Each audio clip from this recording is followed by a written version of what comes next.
Hello दोस्तों, हम लोग जो है हायर ऑर्डर डिफरेंशियल इक्वेशन में ई टू दी पावर एक्स जैसा प्रॉब्लम सॉल्व कर लिए थे। और जब वो ज़ीरो हो रहा था तब की समस्या उसकी देख लिए थे, और जब ज़ीरो नहीं हो रहा था तब का प्रॉब्लम हम लोगों ने देख लिया था। और जिस तरह से वो कॉम्प्लेक्स रूट वगैरह भी देख लिया था, रियल रूट वगैरह भी देख लिया था। ठीक है, तो अब उसके आगे हम लोग बढ़ते हैं डिफरेंशियल इक्वेशन में। ठीक है, तो बड़ा पेशेंस से पढ़िए, घबराने की जरूरत नहीं है। आपका सिलेबस जो है 15-20 नवंबर से पहले जो है आराम से ख़त्म हो जाएगा। ठीक है, तो अभी इधर थोड़ा क्लासेस नहीं मिली होंगी आपको, बट अभी डरने की जरूरत नहीं है, आपको डेली रेगुलर बेसिस पे क्लासेस मिल जाएंगी। और अब जो क्लासेस होंगी आपके 2 घंटे 2.5 घंटे के लगभग मान चलिए एक क्लास होगी आपकी। ठीक है, तो आपको परेशान नहीं होना है।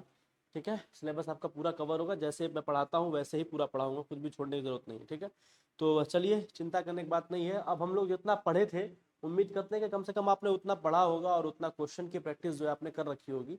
तो चलिए थोड़ा उसके अब आगे काम करते हैं। ठीक है, तो आगे कुछ क्वेश्चन हमारे पास हैं, जैसे ये क्वेश्चन देखिए। अब e के पावर x में तो हायर ऑर्डर डिफरेंशियल इक्वेशन कर लेंगे आप लोग जब इक्वल के बाहर e to the power x हो। लेकिन क्या हो जब sine x cos x type का दिया हो या फिर tan x टाइप का दिया हो, तब आप क्या करेंगे, चलिए उसको भी देख लेते हैं। जैसे मान लीजिए एक क्वेश्चन में लिखता हूँ सिंपल सा, ना आपके लिए क्वेश्चन सिंपल सा लिखता हूँ मैं, कोई बहुत ज्यादा टफ क्वेश्चन नहीं है, आपके बुक का ही है और ये प्रीवियस ईयर में आया हुआ ही है।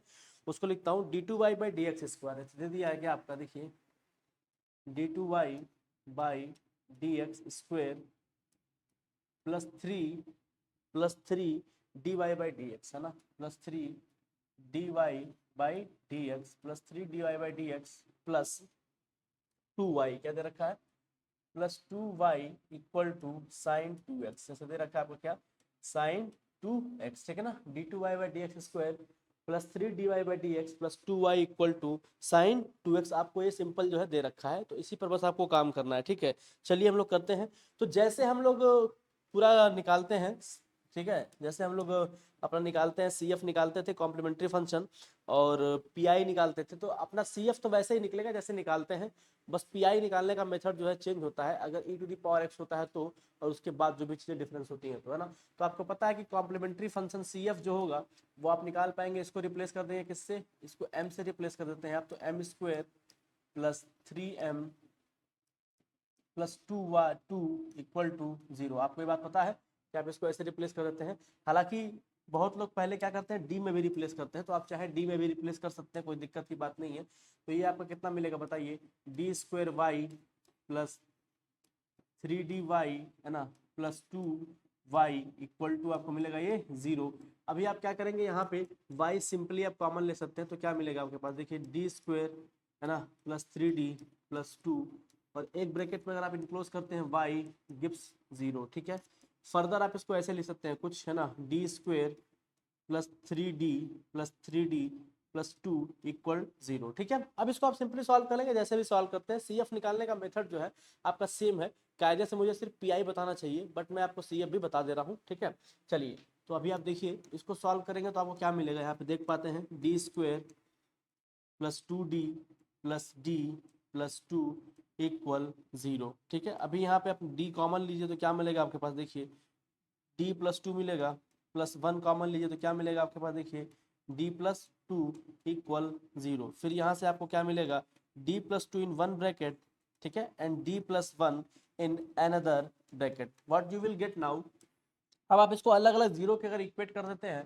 तो you will gate d +2 = 0 and d +1 = 0। From here you will get d = -2 and from here you will get d = -1, है ना। both are the same thing, d +2 = 0 and d +1 = 0, you will get here d = -2 and d = -1। Simple सा मतलब procedure है, हम तो आपको जितने घबराने की जरूरत नहीं है इसमें। ठीक है, तो आपको d मिल गया।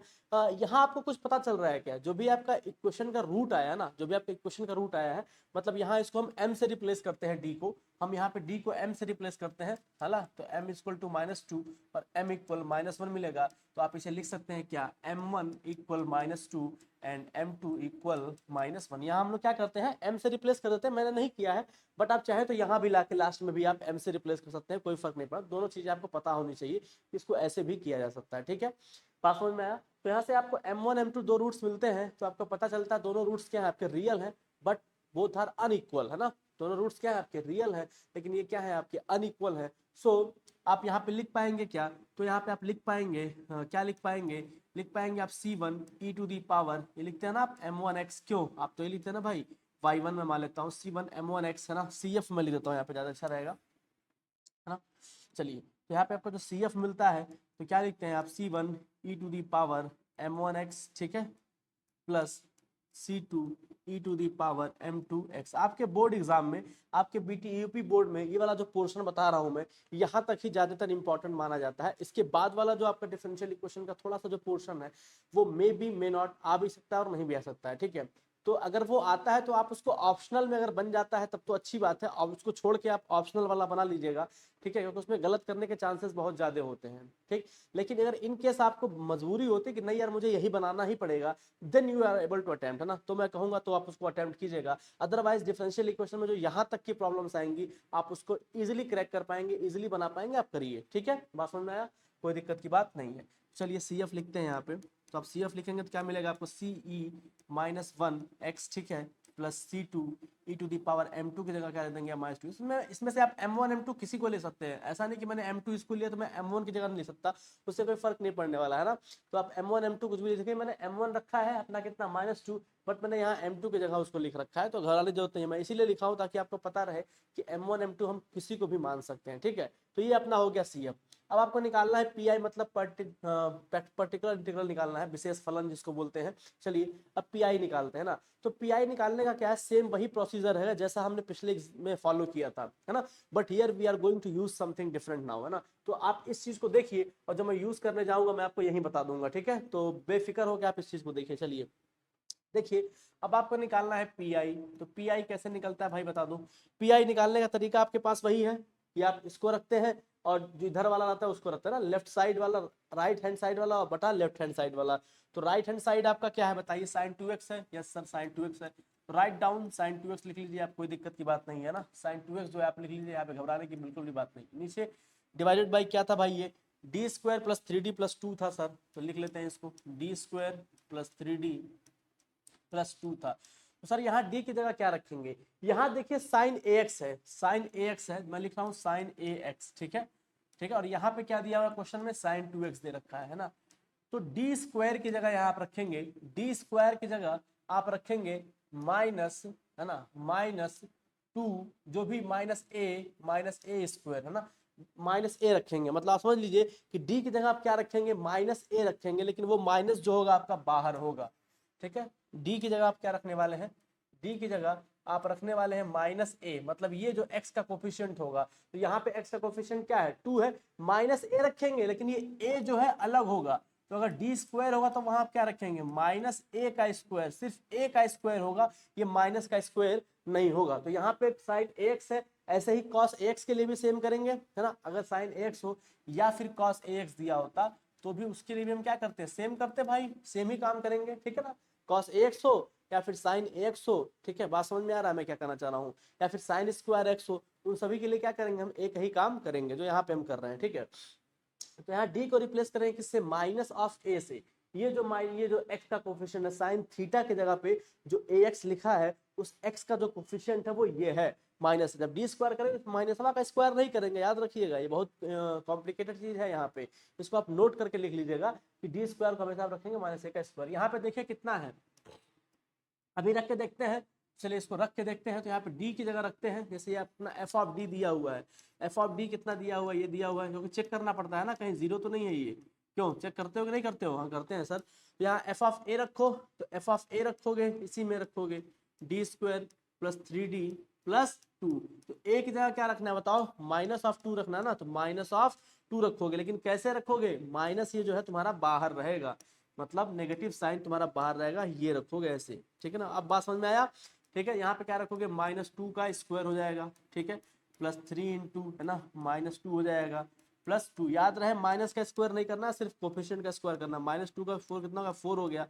प्लस ये कितना हो गया, -6 हो गया, ये आपका हो गया +2, इसको फाइनल लिखे तो क्या मिलेगा आपको, -4 -6 + 2 कितना मिल रहा है आपको, देखिए -10 + 2 कितना मिल जा रहा है आपको, -10 + 2, सिंपली मिल रहा है कि नहीं मिल रहा है, किसी कोई आपत्ति इसमें, नहीं कोई दिक्कत नहीं होनी चाहिए, ठीक है। चलिए मैं बात चेक कर लेता हूँ, कोई दिक्कत तो नहीं आ रहा है, नहीं।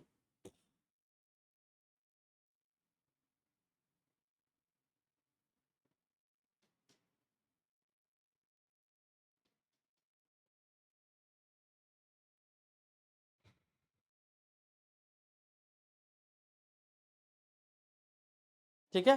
चलो ये चीज समझ में आ गया भाई, यहाँ कोई दिक्कत की बात नहीं आ रही है और इसको आराम से ऐसे लिखा जाता था ना। तो कितना आपको ये मिलेगा, D square plus 3d plus 2, ये मिल जा रहा है बड़े आराम से। ठीक है चलिए, यानी जीरो नहीं आ रहा है, तो मतलब एफ ऑफ है ना -2 क्या है, is not equal to zero है। ठीक है, ये क्या है आपके जीरो के बराबर नहीं है। तो फिर आप जैसे सॉल्व करते हैं इसको, सिंपली वैसे क्या करेंगे, इसको सॉल्व करेंगे। पहले चेक करना पड़ता है भाई जीरो तो नहीं है, उसके बाद क्या करेंगे आप सॉल्व करेंगे बाकी। ठीक है, तो ये क्या दे रखा है आपका, देखिए पी आई आप वापस उतारेंगे, पी आई वापस उतारेंगे, इसको लिखेंगे sin 2x। ठीक है, अब देखिए क्या इसका फैक्टर हो जाएगा क्या, फिर क्या करेंगे देखेंगे इसका फैक्टर हो रहा है कि नहीं। तो हाँ सर यहाँ फैक्टर तो हो रहा है इसका, तो वो क्या फैक्टर होगा भाई इसका, ये डी स्क्वायर है ना, प्लस 2d है, प्लस 2 है ना, D square plus 2d plus 2। ठीक है, सिंपल सा फैक्टर हो रहा है इसका, D square plus 2d plus 1। ठीक,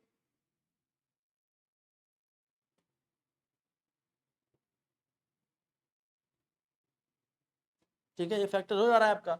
लेकिन अब इसमें क्या करेंगे, अभी इसको क्या करेंगे, इसको आप ऐसे रखिए 3d रखिए, अभी इसको दियो जरूरत नहीं, रुक जाओ, अब इसको ऐसे ही रखो है ना, साइन 2x डिवाइडेड बाई कितना दे रखा है तुम्हारा, D square plus 3d plus 2। अब क्या करोगे, अब डी यहाँ पे जीरो तो नहीं हुआ ना, जब जीरो नहीं हुआ तो डी की जगह क्या रखोगे, कुछ नहीं रखोगे, अब सिर्फ डी स्क्वायर को रिप्लेस कर दोगे किससे, माइनस ए स्क्वायर से। ठीक है, तो ए की जगह क्या है, वहां पे 2 है, तो ये कितना बन जाएगा आपका, देखिए sign two x divided by D को स्क्वायर करोगे -2 का स्क्वायर है ना, प्लस 3d प्लस 2। तो कितना बनेगा आपका, देखिए ये बन जाएगा आपका sin 2x, क्या बन जाएगा sin 2x, ये कितना बनेगा आपका -4 है ना, -4 प्लस 3d प्लस 2। फाइनली से आप क्या लिख पाएंगे, इसे आप लिखेंगे ऐसे sin 2x divided by 3d -2। ठीक है, 3d -2 ये आपका बन रहा है पी आई। अब यहाँ पे आपको जो है डी की वैल्यू लाकर आपको रखनी पड़ेगी। ठीक है, 2i।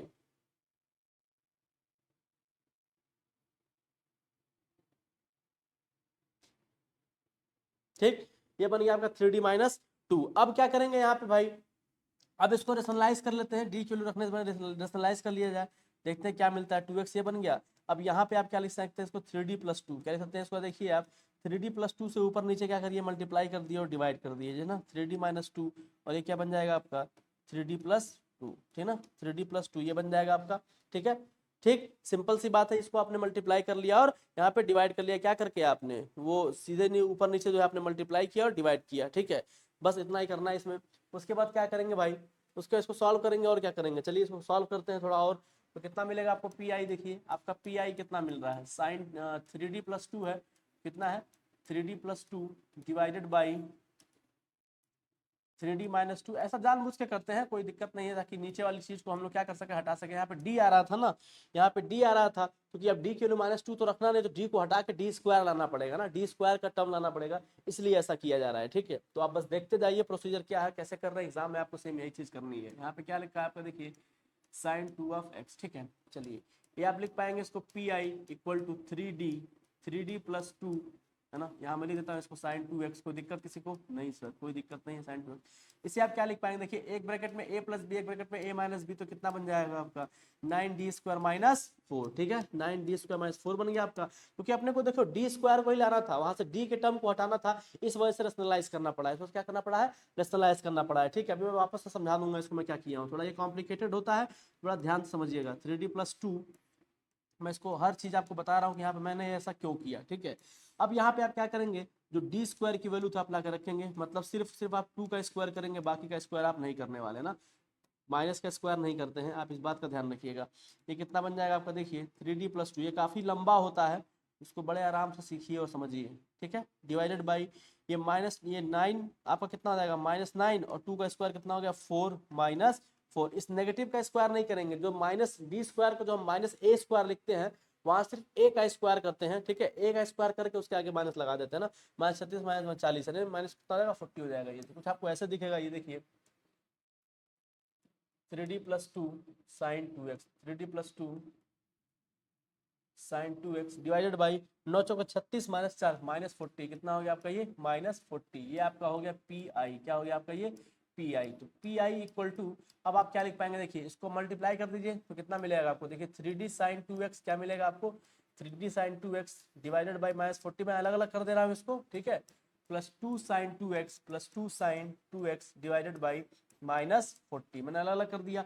अब याद करिए, मैंने पहले दिन जब हायर ऑर्डर डिफरेंशियल इक्वेशन शुरू किया था, मैं बोला था अगर किसी के साथ d लगा है उसका मतलब क्या करना, डिफरेंशिएट कर देना उसको, और किसी के साथ अगर 1/d लगा है उसका मतलब क्या, उसको इंटीग्रेट कर देना। मैंने लिखवाया था पहली क्लास में, ठीक है। तो देखिए अब उसका यूज होने जा रहा है। यहाँ पे क्या लिख पाएंगे, -3/40 है ना। अब इस साइन 2x को क्या करें, डिफरेंशिएट करेंगे तो आप ऐसे लिख लीजिए ddx ऑफ साइन 2x, है ना। ये दिखाना पड़ेगा आपको क्यों डिफरेंशिएट किया भाई, क्योंकि यहाँ पे d आ गया। d का मतलब क्या होता है, डिफरेंशिएशन, है ना। साइन 2x कितना हो गया, साइन 2x, है ना, प्लस यहाँ पे कुछ है ही नहीं तो सिंपली वैसे रहेगा, 2 से काट दो तो -1/20 हो जाएगा। ये -1/20 साइन 2x, है ना, साइन 2 ऑफ x, ठीक है।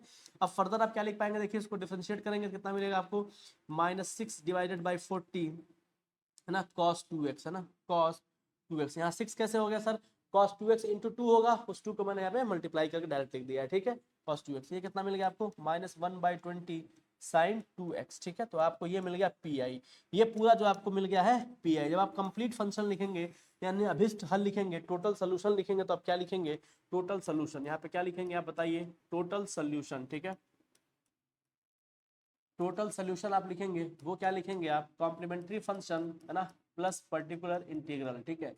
तो सी एफ का मतलब क्या आपका आया था, आपने सी एफ निकाला था, C1 e⁻⁻x था, प्लस C2 e⁻−2x था, प्लस यहाँ पे आपका कॉम्प्लीमेंट्री फंक्शन जो आया है वो आया है -6/40, है ना। तो यहाँ पे आप लिखेंगे तो ये डाट दे देता हूँ ऐसे, -6/40 cos 2x, क्या मिला आपको, cos 2x, और यहाँ मिला था आपको -1 है ना, -1/20 साइन 2x, आपको यही मिला था, -1/20 साइन 2x, ठीक है, यही मिला था ना भाई, हाँ यही मिला था, ठीक है। अब इसको आप चाहे तो पूरा ओपन करके लिख लीजिए एक साथ, तो C1 e⁻−x plus C2 e⁻−2x -6/40 cos 2x, है ना, cos 2x -1/20 sign 2x -1/20 sign 2x, ठीक है। बात समझ में आया। ये आपका जो है अभिष्ट हल हो गया या टोटल सोल्यूशन जिसकी मैं बात कर रहा हूँ। तो जो डिफरेंशियल इक्वेशन आपने सॉल्व किया उसका जो आंसर आ रहा होगा कुछ ये ऐसे आ रहा होगा। आपके बुक में गलत सॉल्व किया है, ये मैंने एक एग्जाम्पल उठाया था आपके बुक का, ठीक है। आपके बुक में वो एग्जाम्पल गलत सॉल्व किया है इसीलिए मैं उसको उठाया हूँ। तो आप अपने बुक के एग्जाम्पल पर मत जाइएगा, जो मैंने आपको बताया है उस पर आप क्या करिएगा, फोकस रहिएगा, है ना। ये सभी बुक में सॉल्व किया हुआ है गलत, ठीक है। जितनी भी बुक आती है, चाहे लूथरा वाली हो गई या कोई भी हो गई ना, सब में क्या है गलत ही सॉल्व है, तो आपको घबराने की जरूरत नहीं है। इसीलिए मैंने उसको जो है यहाँ पे आपके लिए सॉल्व करके रख दिया, ठीक है। तो इसका बात आप ध्यान रखिएगा, चलिए ठीक है।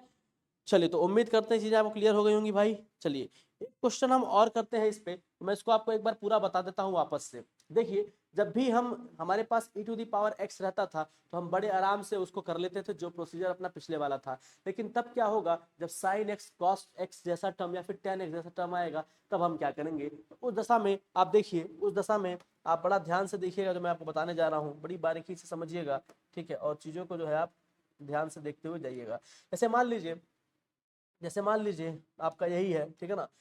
ये क्वेश्चन आपका दे रखा है, ये सिंपल सा क्वेश्चन जो आपको दे रखा है, यहाँ पे sin 2x जैसा टर्म है, आपको इसको यूज करके सॉल्व करना है। तो यहाँ पे आप क्या करते हैं, क्योंकि ये डबल डेरिवेटिव वाला टर्म है भाई, ये डबल डेरिवेटिव वाला टर्म है, तो इसको d² y से रिप्लेस कर देते हैं, ठीक है। इसको क्या करते हैं, dy से रिप्लेस कर देते हैं। 3 पहले से लगा हुआ है, 3 पहले से लगा, 2y था 2y था, यहाँ हमने क्या किया, y कॉमन ले लिया, तो अपने को जो है ये वाला टर्म मिलेगा, ठीक है। अब क्या करते हैं, इस वाले टर्म को 0 के बराबर कर देते हैं, तो ये आपने 0 के बराबर कर दिया। जैसे ही आपने इसको 0 के बराबर किया है, ठीक है, तो यहाँ पे हमको कायदे से यहीं पर ही m से रिप्लेस कर देना चाहिए था, बट मैंने d में ही सॉल्व कर दिया। तो उसको सॉल्व करने के बाद कुछ आपको ऐसा मिला है, ठीक है।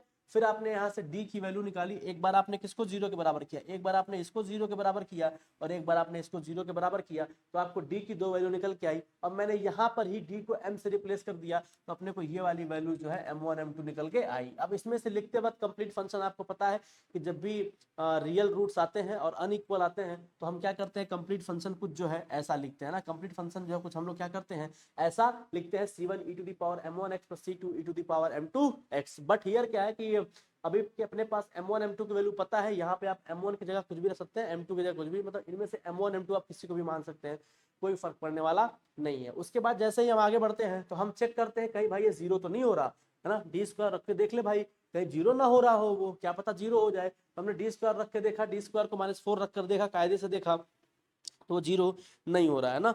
डी स्क्वायर को हमने क्या रखा 4। देखो यहाँ पे एक चीज मैं बता देता हूँ, थोड़ा और सिंपल कर देता हूँ मैं तुम्हारे लिए। एक चीज मैं करता हूँ, ये सिंपल कर देता हूँ तुम्हारे लिए। यहाँ पे ध्यान देना, यहाँ पे तुम क्या करना ना, ये वाला टर्म मत निकालना, मैं दिखा देता हूँ तुमको, ये निकालने की जरूरत नहीं पड़े। इसका मैं एक शॉर्ट ट्रिक बता देता हूँ तुमको। यहाँ पे तुम क्या करना, बस डी स्क्वायर को माइनस ए स्क्वायर से क्या करना, रिप्लेस करके देखना। 0 तो नहीं हो रहा, जैसे यहाँ पे दे रखा है, ठीक है ना। देखना एफ ऑफ डी निकालना, तो किससे निकालोगे, -2 से निकालोगे। यहाँ क्या है 2 है ना, तो -2 का स्क्वायर रखोगे किसमें, डी स्क्वायर की जगह बस रख देना। तो ये कितना बन रहा है तुम्हारा, डी स्क्वायर है। देखो यही फंक्शन था ना तुम्हारा, D square plus 3d plus 2। ठीक, ये वाला जो वैल्यू दिया है एक्स के पास जो दिया है 2, उसको कहना -2 का स्क्वायर किसके जगह, डी स्क्वायर की जगह। मैंने क्या किया है, देखो डी स्क्वायर को मैं रिप्लेस कर रहा हूँ किससे, -2 के स्क्वायर से। ठीक है, -2 का स्क्वायर हो गया प्लस 3d हो गया प्लस 2 हो गया। तो कितना मिलेगा तुमको, ये -4 -3d प्लस 2। तो कितना मिल रहा है, देखो तुमको कितना मिल रहा है, देखो भाई, है ना, -4 -3d प्लस 2। तो क्या मिलेगा तुमको, -4 सॉरी, तुमको मिलेगा ऐसे -3d, सॉरी प्लस है वो, +3d ध्यान देना, है ना, +3d। तो +3d लिखने की जरूरत नहीं है। ठीक है, क्या मिल जाएगा तुमको, 3d -2। तो ये 0 के इक्वल है ही नहीं, इज नॉट इक्वल टू 0। तो आप इसके आगे जो ऐसे बढ़िएगा। ठीक है, आप चाहे तो ऐसे भी कर सकते हैं, डी की वैल्यू चूंकि आप -2 भी रख सकते हैं, लेकिन -2 मत रखना, क्योंकि डी स्क्वायर हमको जो है -2 का स्क्वायर रखना है। ठीक है, चलो, तो उम्मीद करते हैं कि क्लियर कर पाए होगे। पिछला वाला चाहे तो आप डिस्कार्ड कर सकते हैं। ठीक है, बात समझ में आया। ठीक है, तो आप सिर्फ डी की जगह रखिएगा -2 का स्क्वायर, बाकी जो भी यहाँ पे दिया उसको रख के देख लीजिएगा कहीं वो 0 के बराबर तो नहीं हो रहा। तो यहाँ पे 0 के बराबर नहीं, तो आप इसको ऐसे जो है सॉल्व कर लीजिएगा। ये सबसे आसान तरीका है यहाँ पे चेक करने का, ये वाला मेथड है जो मैंने बताया। आप उसको वैसे भी चेक कर सकते हैं, बट वो रहने दीजिएगा, आप मत करिएगा, आप ये कर लीजिएगा। ठीक है, चलिए अब एक आध क्वेश्चन और कराऊंगा मैं, तो आपको समझ में आ जाएंगी चीजें। ठीक है, उसके बाद सिंपली मैंने उसे सॉल्व किया, चूंकि अपने को डी स्क्वायर चाहिए था, इसलिए मुझे रेशनलाइज करके डी को हटाना पड़ा, डी स्क्वायर के टर्म में लिखना पड़ा। ठीक है, चलिए, आई होप चीजें आपको जो है अभी तक क्लियर हुई होंगी। ठीक है, चलिए अब अगले की तरफ बढ़ते हैं, देखते हैं। ठीक है, जैसे मान लीजिए एक क्वेश्चन मैं और कराता हूँ, जिसमें आपका 0 बन रहा हो ना। तो क्या है, क्वेश्चन दे रखा है आपका,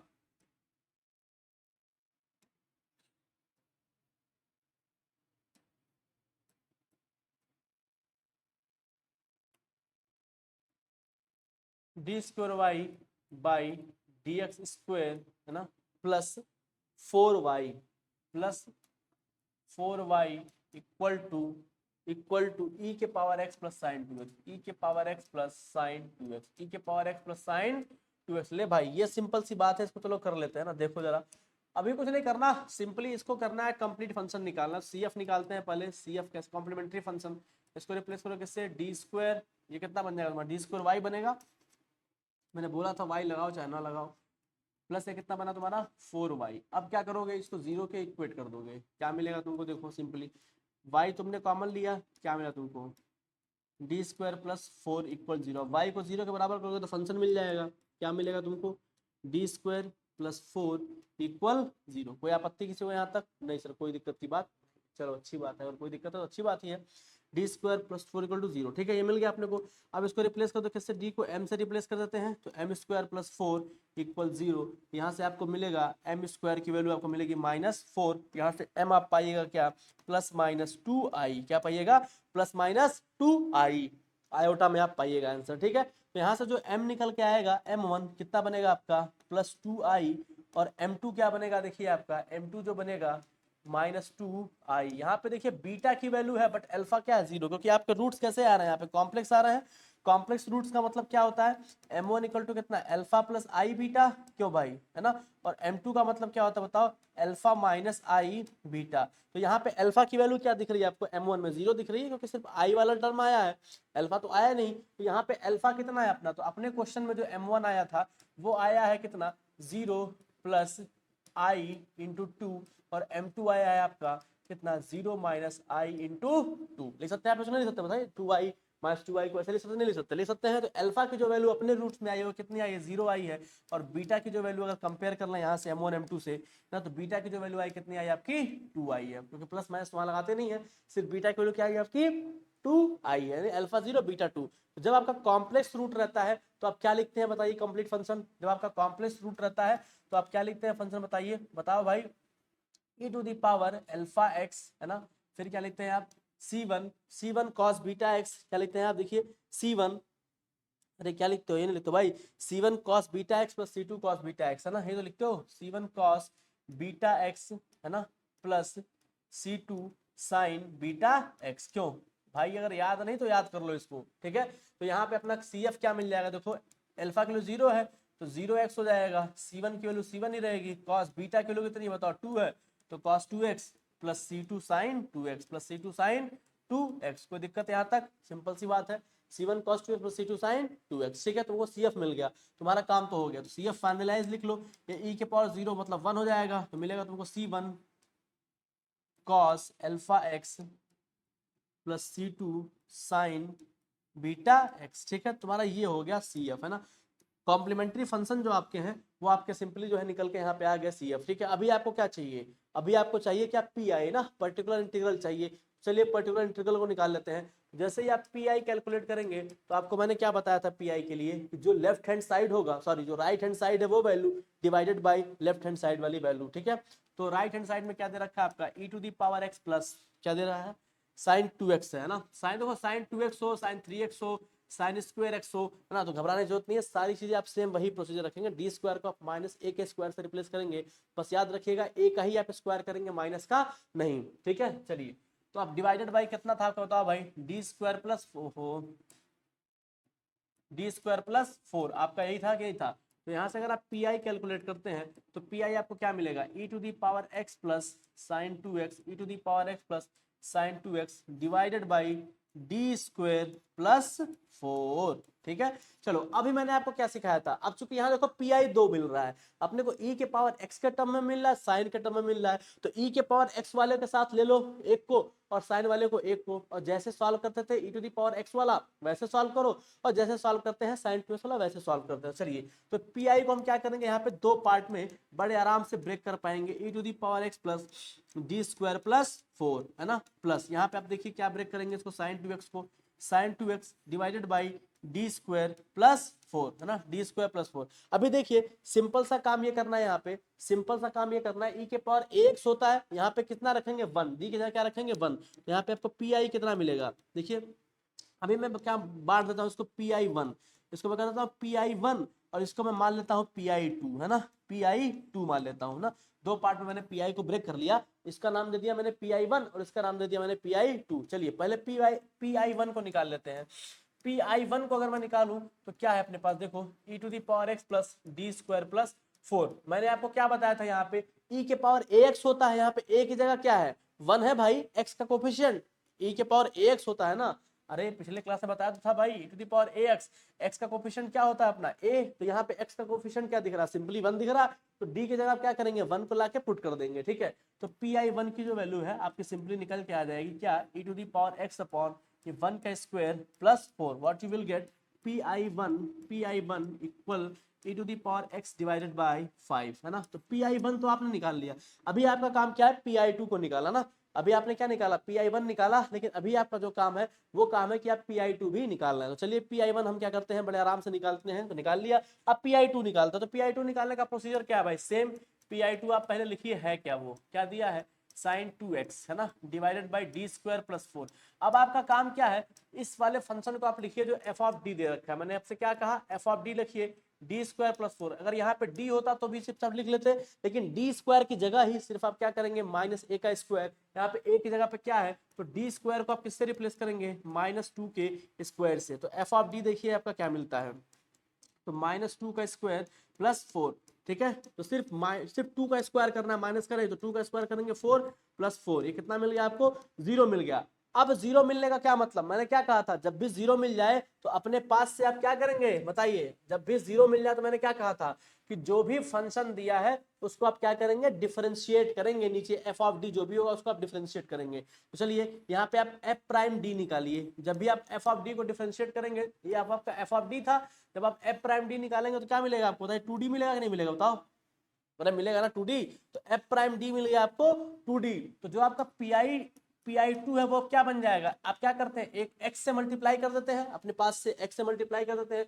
और जो ऊपर दिया है उसको लिख देते हैं sin 2x, नहीं लिख देते हैं, हाँ सर लिख देते हैं। और नीचे आपका क्या है देखिए 2D है, क्या है 2 ऑफ D है, आपने 2D इसको सिंपली क्या कर दिया लिख दिया लाके, ठीक है 2D लिख दिया। अब मैंने आपसे क्या कहा था, जब भी आप देखो थोड़ा इसको मैं अगर सजा के लिखूं, अगर थोड़ा मैं इसको सजा के लिखूं तो उसको ऐसे लिख सकता हूं x sin 2x, है ना। देख लो जरा एक बार, मैं कहीं कैलकुलेशन ना मिस्टेक हुआ ना तो गड़बड़ हो जाएगा सब।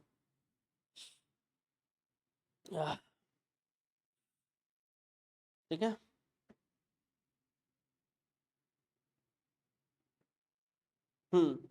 सही है ना। ये देखिए क्या x/2 तो बाहर रख लिया हमने, बोलो भाई x/2 को हमने क्या कर दिया, बाहर कर दिया। अब 1/d जो है हमेशा साइन वाले के साथ रहेगा, x वाले के साथ नहीं, मतलब x के साथ नहीं रखना, सिर्फ साइन के साथ ही रखना होता है, ठीक है। अब इसका क्या मतलब, इसको इंटीग्रेट कर दो और क्या, ये x/2 हो गया, इंटीग्रेशन 1/d का मतलब क्या होगा, इंटीग्रेशन किसका करोगे, sin 2x का। x का मत कर देना, साइन वाले फंक्शन को ही डिफरेंशिएट करते हैं और साइन वाले फंक्शन को ही इंटीग्रेट करते हैं, ठीक है। चलो अब इसे क्या कर सकते हैं हम लोग, देखो x/2, ये क्या हो जाएगा आपका x/2, इसको आप इंटीग्रेट करेंगे तो क्या मिलेगा, साइन x का कितना होता है माइनस कॉस 2x होता है, तो कितना हो जाएगा आपको, देखिए minus cos 2x divided by कितना हो जाएगा, x का कोफिशिएंट है 2, तो ये आपको क्या मिल जाएगा, देखिए माइनस x/4, 2 से 2 मल्टीप्लाई x/4 cos 2x, है ना, cos 2x। आपको ये pi2 जो है मिल गया। अब आप क्या करेंगे, टोटल pi1 pi लिखेंगे, तो जब आप टोटल pi लिखेंगे तो आप क्या लिखेंगे बताइए, pi1 प्लस pi2। अब आपका pi1 क्या था बताओ, e⁻x/5, बोल भाई, प्लस pi2 कितना तुम्हारा निकल के आया है, minus x cos 2x, minus x cos 2x divided by 4। अब आपका जो टोटल टोटल सोल्यूशन है या अभिष्ट हल है वो क्या है, टोटल सोल्यूशन जो मेरे भाई आपका है वो क्या है बताइए, CF प्लस PIE, है ना। CF कितना निकल के आया था आपको बताइए, C1 cos x, ठीक है, प्लस C2, नहीं C1 cos 2x था, है ना, C1 cos 2x plus C2 sin 2x, है ना, plus C2 sin 2x, plus आपका जो पी आई है वो क्या है, e⁻x 1/5 e⁻x minus 1/4 cos of 2x, है ना, cos ऑफ 2x, लेकिन ये क्या था x था ना, तो माइनस x/4 cos 2x, ठीक है। तो ये आपका जो है टोटल सोल्यूशन है किसका, उस डिफरेंशियल इक्वेशन का जो आपने यहाँ पर लिख रखा है, ठीक है ना। ये क्या आपका टोटल सोल्यूशन है किस डिफरेंशियल इक्वेशन का, जो आपने भी सॉल्व करके ले आए यहाँ पे। तो ये आपका था जो मतलब निकालने का एक तरीका था, जो उम्मीद करते हैं कि आप जो है इन चीजों को सीखे होंगे ना, सीख गए होंगे अब तक, ठीक है। चलिए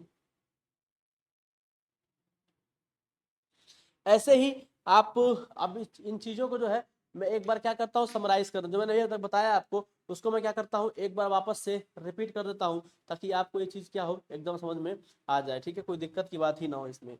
देखिए सबसे पहला काम क्या था अपना, आज हम लोगों ने जो पढ़ा था वो सबसे पहले किस में पढ़ा था, e⁻x में पढ़ा था। अभी क्या था sin x में चाहिए था, तो हमने sin x में लेकर इन चीजों को सॉल्व किया, तो मुझे नहीं था समीकरण जरूरत है, सॉल्व हो जाएगा ये, क्यों, ठीक है ना, हाँ सॉल्व हो जाएगा, अब तो मुझे नहीं लगता। अब एक क्वेश्चन और करा देता हूं मैं। अब मैं क्या करता हूं, अभी तक एक साइन का फंक्शन लेते थे, अभी मैं दो साइन का फंक्शन लेता हूं आपके लिए, ठीक है। सेम काम करना है, घबराने की जरूरत नहीं है। d² y/dx² + y, जैसे मान लीजिए क्वेश्चन लूं मैं आपके लिए, एक सिंपल क्वेश्चन लेता हूं, मान लीजिए इधर गया d²y, कितना गया आपका, देखिए d²y/dx², है ना, प्लस y इक्वल टू क्या दे रखा है आपका, इक्वल दे रखा है sin x sin 2x, क्या दे रखा है sin x sin 2x, sin x into sin 2x। मैं इसमें हिंट दे देता हूं, आप क्या करिएगा, यहाँ 2 से मल्टीप्लाई कर दिएगा, 2 से डिवाइड कर दिएगा, 2 sin a cos b का फॉर्मूला बनेगा, उसको आप एक्सपेंड करेंगे, ठीक है, तो आपको पी आई निकालने में बड़ी आसानी रहेगी, ठीक है। आप इसको जो है निकालिएगा, ठीक है। चलिए ठीक है, चलिए सॉल्व करते हैं इसको, चलिए सॉल्व करते हैं। यहाँ हम क्या करेंगे, इसको रिप्लेस कर देंगे किससे, d²y से, d²y प्लस वाई इक्वल 0। अब आप क्या करेंगे, आप y कॉमन लेंगे, जैसे आप y कॉमन लेंगे क्या बनेगा आपका, d² + 1 इक्वल 0। अब इसको 0 के बराबर कर दीजिए आप किसको, y को, तो d² + 1 इक्वल टू क्या मिल जाएगा आपको, 0 के बराबर। ये 0 के बराबर हो गया, तो यहाँ से d² कितना मिलेगा आपको, -1, तो d कितना मिलेगा बताइए, प्लस माइनस आई, क्या मिलेगा आपको, प्लस माइनस आई, ठीक है, प्लस माइनस आई। सर कैसे प्लस माइनस आई मिल रहा है, अरे d² -1 आ रहा है ना, तो d² क्या लिख सकते हो, √-1, आप डी को अंडर रूट माइनस वन लिख सकते हैं, नहीं लिख सकते, बोलो। हाँ सर लिख सकते हैं डी को अंडर रूट माइनस वन। तो यहाँ से देखो डी बराबर कितना मिलेगा तुमको, इसको क्या लिख सकते हो, under root minus one into under root one. Under root minus one किसकी वैल्यू होती है, आयोटा की, और रूट में वन है तो क्या है, वन हो गया, तो क्या हो गया डी बराबर आई आ गया। अब चूंकि जब रूट से कोई चीज बाहर निकलती है तो क्या आती है, प्लस माइनस के साथ आती है, तो प्लस माइनस आई होगा। ठीक है, चलो अब जिसको नहीं समझ में आएगा वो भी ये समझ गया होगा। तो डी यहाँ से आपको मिल गया कितना, प्लस माइनस आई। ठीक है, अब यहाँ पे भी आपको पता है कि यहाँ से आप m1 को लिख सकते हैं क्या, प्लस आई, और m2 को क्या लिख सकते हैं आप, माइनस आई। ठीक है, m2 क्या लिख देंगे आप, माइनस आई लिख देंगे। अब आपको पता है रूट कैसा है, कॉम्प्लेक्स आया है, तो आपको पता है कि m1 कितना होता है, अल्फा प्लस आई बीटा, कॉम्प्लेक्स रूट आपका यही होता है।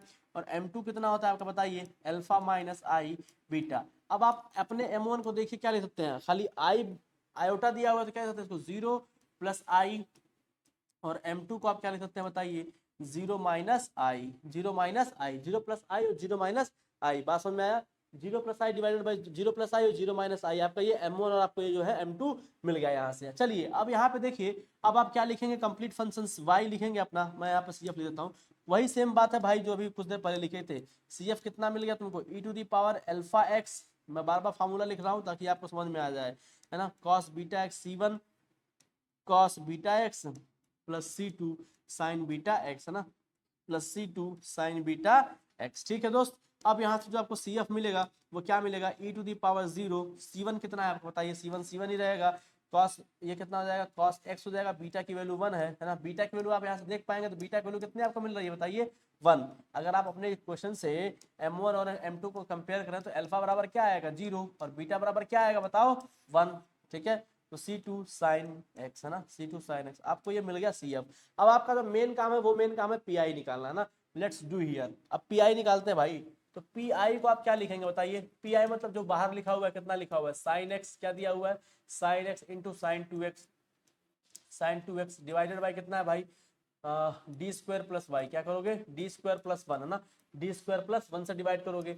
अब इस PI को थोड़ा मैं सजा दूं, कुछ ऐसे लिख दूं, टू साइन एक्स, तो कोई दिक्कत है क्या, two sine x into sine two x, इससे कोई दिक्कत, डिवाइडेड बाई टू से डिवाइड कर दिया, टू से मल्टीप्लाई कर दिया, मैं पहले ही बता दिया था कि हिंट में आप ये चीज ले लीजिए, समझिएगा। अब two sine A sine B का फॉर्मूला बताइए कितना होता है, cos A minus B minus cos A plus B. तो चलिए करते हैं इसको, तो ऊपर लिखते हैं PI क्या लिखेंगे देखिए, इसे लिखते हैं क्या, कॉस ए माइनस बी, एक जगह कितना x है तो x माइनस टू एक्स, ठीक है, cos A minus B minus cos A plus B, है ना, ये तो है ना, minus cos A plus B, तो minus cos A plus B मतलब कितना हो गया आपका, x प्लस टू एक्स। ठीक है दोस्त, चलिए डिवाइडेड बाई कितना मिल गया आपको देखिए, two into D square plus one. I hope चीजें आपको समझ में आ रही होंगी। ठीक है, यहाँ से आप लिखेंगे क्या, PI इक्वल टू, अब ये कितना हो गया आपका, कॉस माइनस एक्स हो गया, इसे आप सिंपली लिख लीजिए क्या, कॉस ऑफ माइनस एक्स लिख लीजिए, माइनस कॉस ये कितना हो जाएगा आपका, 3x हो जाएगा, डिवाइडेड बाई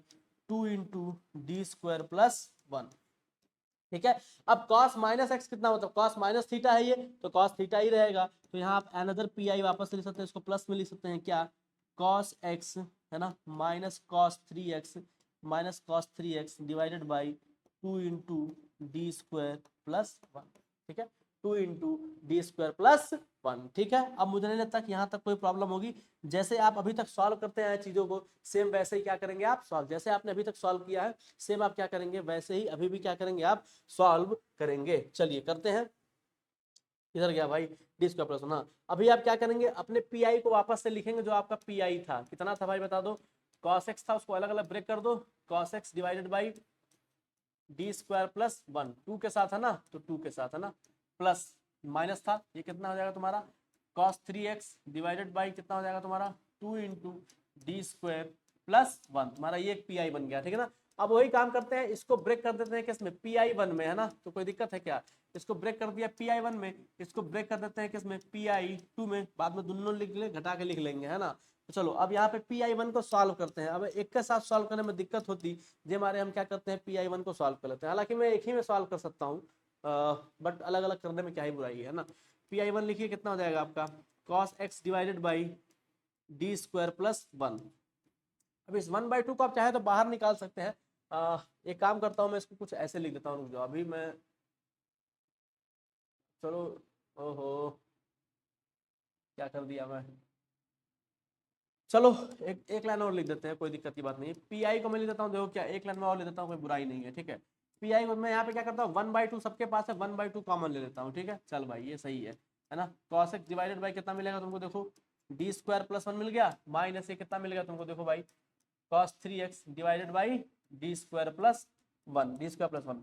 अब देखो मैं क्या करता हूँ, अब मैं क्या करता हूँ, सिर्फ इसको pi1 मानता हूँ, इसको मैं मानता हूँ pi1। अब इसको मैं मान लेता हूँ क्या, pi2। अब मैं इसको अलग अलग सॉल्व करूंगा, ध्यान से देखना, pi1 और pi2, ठीक है। चलो अब मैं सॉल्व करता हूँ pi1 और pi2 को। तो मैं यहाँ से लेता हूँ अपना क्या, pi1, मैं यहाँ पे क्या लेता हूँ, pi1 अपना मैं लेता हूँ। इसको क्या लिखूंगा मैं, देखो cos x divided by D square plus 1। फिर मैं क्या कहा था कि चेक कर लो कि नीचे वाला जीरो तो नहीं हो रहा। एफ ऑफ डी कितना बताओ, डी स्क्वायर प्लस 1। यहाँ डी स्क्वायर को किससे रिप्लेस करोगे, एक्स के कॉस एक्स में जो एक्स का कोफिशिएंट है उससे, एक्स का कोफिशिएंट कितना है 1, तो -1 के स्क्वायर से, ठीक है। तो तुमको क्या मिलेगा, एफ ऑफ डी देखो, एफ ऑफ डी कितना मिलेगा, -1 का स्क्वायर प्लस 1, मतलब -1 + 1 = 0। यानी एफ ऑफ डी कितना आ गया तुम्हारा, 0 के बराबर आ गया, है ना। एफ ऑफ डी कितना आ गया तुम्हारा, देखो 0 के बराबर आ गया। हाँ ठीक है, क्लियर है यहाँ तक, है ना। एफ ऑफ डी क्या आ गया तुम्हारा, 0 के बराबर आ गया। तो जैसे ही तुम्हारा एफ ऑफ डी 0 के बराबर आया तो क्या करोगे, इसको डिफरेंशिएट करोगे, एफ प्राइम डी निकालोगे। एफ प्राइम डी निकालोगे तो क्या मिलेगा तुमको बताओ, 2D मिलेगा, नहीं मिलेगा, हाँ 2D मिलेगा सर। तो फिर पी आई वन निकालो भाई, देखो क्या होगा। अब पी आई वन की जगह रखो, तो जब 0 मिलता है तो क्या करते हैं, अपने पास एक एक्स से मल्टीप्लाई कर देते हैं, एक्स कर दिया। अगर दोबारा भी 0 मिल जाता तो क्या करते हैं, एक्स स्क्वायर से मल्टीप्लाई कर देते हैं, एक एक्स तो एक्स स्क्वायर हो गया। ऊपर कितना दिया है, कॉस एक्स दिया है सर, कॉस एक्स हो गया। नीचे जो डिफरेंशिएट करके लिखते हैं वो लिखते हैं, कितना हो गया 2D। अब इसको आप थोड़ा सजा के लिखेंगे तो कुछ ऐसे लिख सकते हैं, पी आई वन को x/2 लिख सकते हैं, हाँ सर लिख सकते हैं। अब cos x/d, मैंने क्या कहा था कि sin x और cos x के साथ ही d को रखेंगे, बाकी के अलावा नहीं, ठीक है। तो यहाँ पे आप ध्यान से देखिए, तो pi1 अब आपका क्या बनेगा, x/2। चूंकि d नीचे आया है तो मतलब क्या, इसको इंटीग्रेट करना, किसको इंटीग्रेट करना, cos x को मतलब इंटीग्रेट कर दो, इसका मतलब यही है ना। तो ये कितना मिल गया आपको, देखिए x/2। जब आप cos x को इंटीग्रेट करेंगे तो क्या मिलेगा, sin x मिलेगा। तो आप इसको सिंपली जो है sin x लिख लीजिए, ठीक है ना, sin x, ठीक है। अब यहाँ पे प्लस सी कांस्टेंट लगाने की आवश्यकता है नहीं, है ना, क्योंकि ये डिफरेंशियल इक्वेशन है। तो इसमें ऑलरेडी एक कांस्टेंट हमारा इंक्लूडेड करके हम लेते हैं, बाद में कांस्टेंट भी लगाते हैं, उसकी वैल्यू फाइंड नहीं करनी होती है। इसीलिए जो है आप यहाँ पे कांस्टेंट सी लगाने की आवश्यकता नहीं है, ठीक है। तो pi1 आपका जो है x/2 sin x मिल गया। अभी आपके पास क्या है, pi2 भी है भाई, pi2 को भूल मत जाना, डोंट फॉरगेट pi2। चलो निकालते हैं pi2। अब देखो pi2 निकालते हैं, pi2 कितना दिया है भाई, cos 3x है, कितना दिया है, cos 3x divided by D square plus 1। अब निकालते हैं एफ ऑफ डी, देखते हैं क्या होता है भाई। एफ ऑफ डी निकाल ले भाई, तो कितना है तुम्हारा, डी स्क्वायर प्लस 1। अब यहाँ क्या करोगे, डी स्क्वायर कैसे रिप्लेस करोगे, -3 के स्क्वायर से। तो करो एफ ऑफ डी कितना मिलेगा, -3 का स्क्वायर प्लस 1, मतलब -8 मिल रहा है। जीरो तो नहीं आया, मतलब जीरो तो नहीं आया, मतलब सिंपली आपको जो है उसको ऐसे रख देना है, जीरो की घबराने की जरूरत नहीं है। सिंपली आपका क्या बन जाएगा, वही आंसर बनने वाला है ना। जीरो आपका नहीं आ रहा है, ठीक है। तो इज नॉट इक्वल टू 0। तब आप क्या करेंगे, बस कुछ नहीं करेंगे, और क्या, pi2 जो है वो लिखेंगे, cos 3x लिख लो भाई, cos 3x, है ना। ये कितना था तुम्हारा, डी स्क्वायर प्लस 1 था, जीरो तो ये आया नहीं। तो अब डी स्क्वायर को किससे रिप्लेस करते हो बताओ, -3 के स्क्वायर से। तो तुमको pi2 मिल जाएगा चुपचाप। pi2 कितना मिल जाएगा, देखो तुमको cos 3x डिवाइडेड बाई -3 का स्क्वायर प्लस 1, कितना बन गया pi2। अब देखो मेरे भाई, pi2 बन गया तुम्हारा cos 3x, है ना, डिवाइडेड बाई -8, ठीक है ना। pi2 मिल गया तुमको cos 3x डिवाइडेड बाई -8, ठीक है। तो तुम्हारे पास क्या क्या है, तुम्हारे पास pi1 भी है और तुम्हारे पास जो है pi2 भी है। अब क्या करना है, बस इसको सजा के लिखना बाकी रह गया। क्या करना है, बस इसको जो है सजा के लिखना बाकी रह गया, टोटल पी है ना। अब पी निकालो, जो कंप्लीट पी था तुम्हारा, देखना भाई ध्यान से निकालना। पी कितना था सर, पहले तो 1/2 था, फिर pi1 था, फिर क्या था, pi1 था। pi1 कितना आया, x/2 sin x आया सर। तो लिख लो यहाँ पे x/2 sin x, किसी कोई दिक्कत नहीं। माइनस फिर pi2 था सर आपका, pi2 कितना था, -pi2 था। pi2 आपका कितना मिल जाएगा सर, यहाँ देखिए, माइनस cos 3x, है ना, माइनस, अब इस 8 वाले को नीचे भेज देते हैं, -cos 3 डिवाइडेड बाई 8 सर, ये है। अब चलिए ये माइनस और ये माइनस क्या हो जाएगा, प्लस हो जाएगा सर, pi2। तो pi2 निकाल ले भाई, कितना आ गया टोटल pi, ये pi2 नहीं है, टोटल pi है, ध्यान देना। pi 1/2 आ गया, ये कितना आ गया आपका x/2 sin x, कितना आ गया तुम्हारा ये x/2 sin x plus cos 3x plus cos 3x divided by 8, ये आपका रहा टोटल पी, ठीक है ना। ये क्या रहा आपका पी आई। अब आपको क्या निकालना, टोटल सोल्यूशन निकालना है, निकाल लो टोटल सोल्यूशन, खत्म बात है ना। टोटल सोल्यूशन, टोटल सोल्यूशन, ठीक है, टोटल सोल्यूशन निकालते हैं। टोटल सोल्यूशन क्या बन जाएगा आपको बताइए, C F plus P I, C F plus P I. C F कितना आया था बताइए, सी एफ आया था सी वन कॉस एक्स, ठीक है, plus C two sine x, plus C two sine x, plus P I आपके पास दिख रहा है कितना हो जाएगा, देखो ये 1/2 से मल्टीप्लाई करके लिख दो तो कितना आएगा, x/4 साइन एक्स, ठीक है, डायरेक्ट दिया हुआ आप मल्टीप्लाई करके लिख लीजिएगा, plus 1/16 cos 3x plus 1/16 cos 3x। मैंने ये 1/2 जो बाहर था उससे मैंने क्या कर दिया, मल्टीप्लाई करके यहाँ पे टोटल सी आई जो मैंने लिख दिया आपका, ठीक है। तो ये जो था डिफरेंशियल इक्वेशन का ये वाला पार्ट भी आपका टोटल खत्म हो गया। बस लास्ट टाइप का एक बचा हुआ है, वो एक क्लास में मैं जो है आपको खत्म कर दूंगा, जिससे वो सारी के सारी डिफरेंशियल इक्वेशन आपकी खत्म हो जाए, ठीक है। अब डिफरेंशियल इक्वेशन के बाद के जो भी चैप्टर है आपके बहुत छोटे छोटे चैप्टर है, ठीक है, क्या है, बहुत छोटे छोटे चैप्टर है। तो मैक्स टू मैक्स 2-2 क्लासेस में आपके वो एंड होने वाले हैं। लेकिन हाँ, जब मैं लाप्लास पढ़ाऊंगा, लाप्लास और फोरियर पढ़ाऊंगा, तो वो मैं आपको बहुत ज़्यादा एलोबरेट करके पढ़ाऊंगा, ढंग से पढ़ाऊंगा, ताकि आपको लाप्लास फोरियर वगैरह में दिक्कत ना हो। ज़्यादातर दिक्कत इसी में होती है ना, लाप्लास फोरियर वगैरह में, जैकोबियन वगैरह में, तो वहाँ पे दिक्कत नहीं आए, इसलिए मैं उसको बड़े आराम से धीरे धीरे करके आपको पढ़ाऊंगा, ताकि आपको चीज़ें समझ में आए, एग्जाम टाइम में आपको प्रॉब्लम और लोड ना लेना पड़े, ठीक है। तो आज की क्लास में मैं इतना ही रखता हूँ, ठीक है। मुझे नहीं लगता कि इसके आगे मुझे आज बताना चाहिए, क्योंकि आप जब तक इसकी प्रैक्टिस नहीं कर पाएंगे, थर्ड वाला क्लास आपके समझ में बिल्कुल भी नहीं आएगा, ठीक है। तो आप यहाँ तक पूरा डिफरेंशियल इक्वेशन ढंग से पढ़िए, ठीक है, खत्म करिए। बात समझ में आ रहा है, हाँ। तो यहाँ तक आप डिफरेंशियल इक्वेशन पढ़िए, खत्म करिए, मिक्सिंग करके क्वेश्चन देगा तो भी अब आप कर लेंगे, ऐसा मैं मानकर चल रहा हूँ, ठीक है। तो आज से क्लास को मैं यही खत्म करता हूँ। नेक्स्ट क्लास में हम लोग जो है डिस्कस करेंगे अनदर टाइप डिफरेंशियल इक्वेशन, जो अपना लास्ट होगा। और मैं फिर कह रहा हूँ कि आपको घबराने की जरूरत नहीं है, डरिए मत, आपका सिलेबस जो है 15 नवंबर 20 नवंबर से पहले मैं खत्म कर दूंगा, ठीक है ना। Don't worry about that. चलिए, गुड लक, है ना।